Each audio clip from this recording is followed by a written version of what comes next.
Alright, so here we have a 30 amp breaker, a 30 amp breaker, a 60 amp breaker, and a 30 amp breaker. And if you look here, you'll notice all these wires are the same size. And the home inspector has said, hey, this 60 amp breaker is too big for those wires. And the danger there is if there's a short circuit on those wires, the wires might melt and start to arc and flame before the circuit breaker shuts off.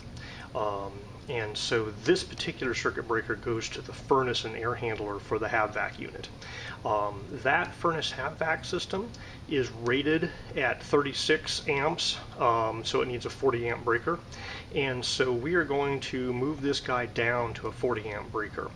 Now, I have not yet measured these wires. I don't know if they're 12 gauge or 10 gauge or 8 gauge, but I know going from a 60 down to a 40 is going to make this more safe. Now obviously we don't want to do this while the power's engaged, so we have to go out to the main load center and turn off power to this panel. Since we're turning off power to the panel, we're going to lose lighting as well, so you'll need to have a headlight or flashlight. So looking at the sticker on the inside of the door here, you can see that this is made by the Square D Corporation and it's one of their QO load centers. And if you look at all the breakers here, all these breakers have little things, a Square D on them. So the replacement breaker we purchased is a 40 amp Square D breaker for a QO load panel, so we know it's going to work and fit here.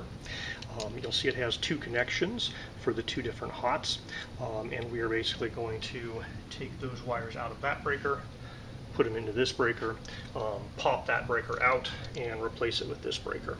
Now these breakers connect to the two hots here and here, and that goes into these little sections there, and then it has this plug-arm neutral area here that really just connects to these plastic things.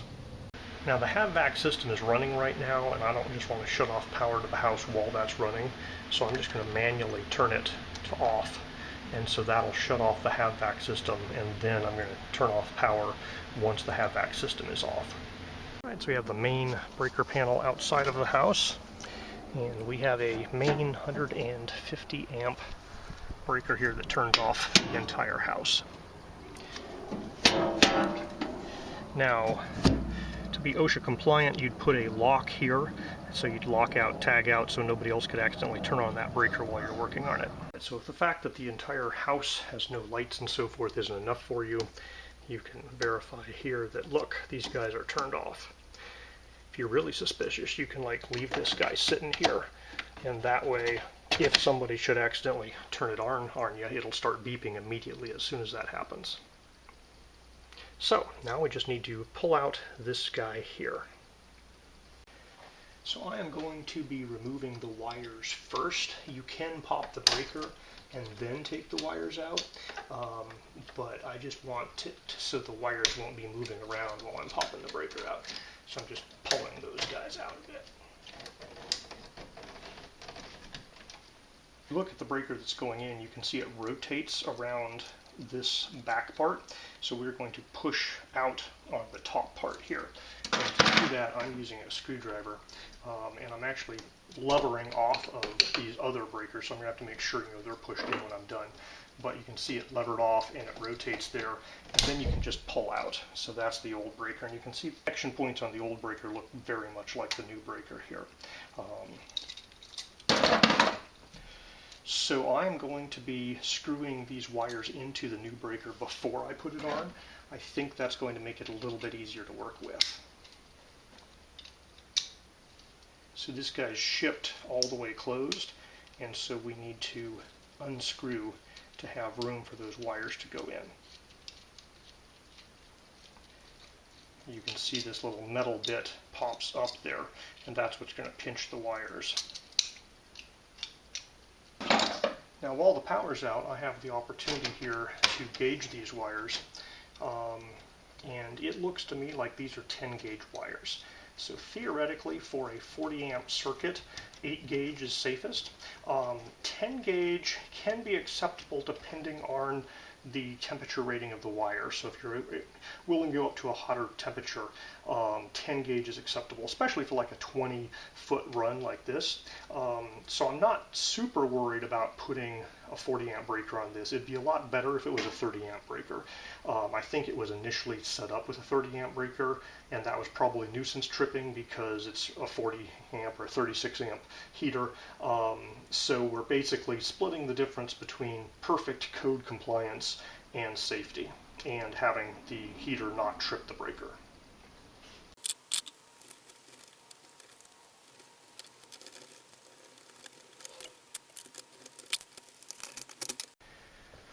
Alright, so I've tightened these wires into those connection points there, and now we're going to do the reverse for installing it. We're going to snap in these bits first and then push it and snap it down.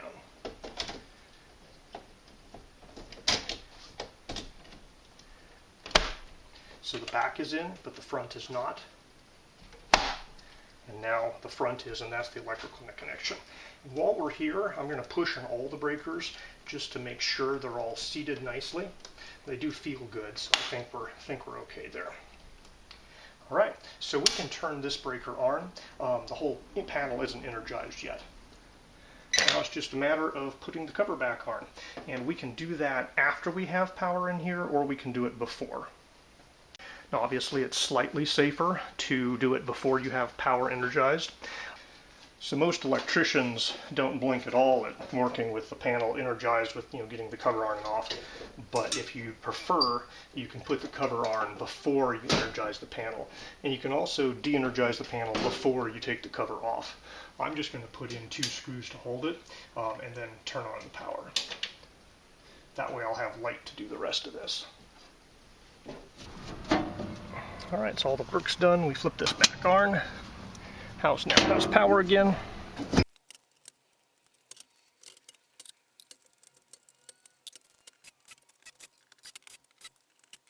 And when installing any screws, I like to turn them backwards a couple of turns and then forward by hand, just to make sure they're not cross-threaded before I hit them with the drill. And on the drill, I keep the clutch at a low setting so that it's not going to drive them too hard even if they are cross-threaded. So now we have the 40 amp breaker installed. Everything's all set up. Just need to turn on anything that was turned off.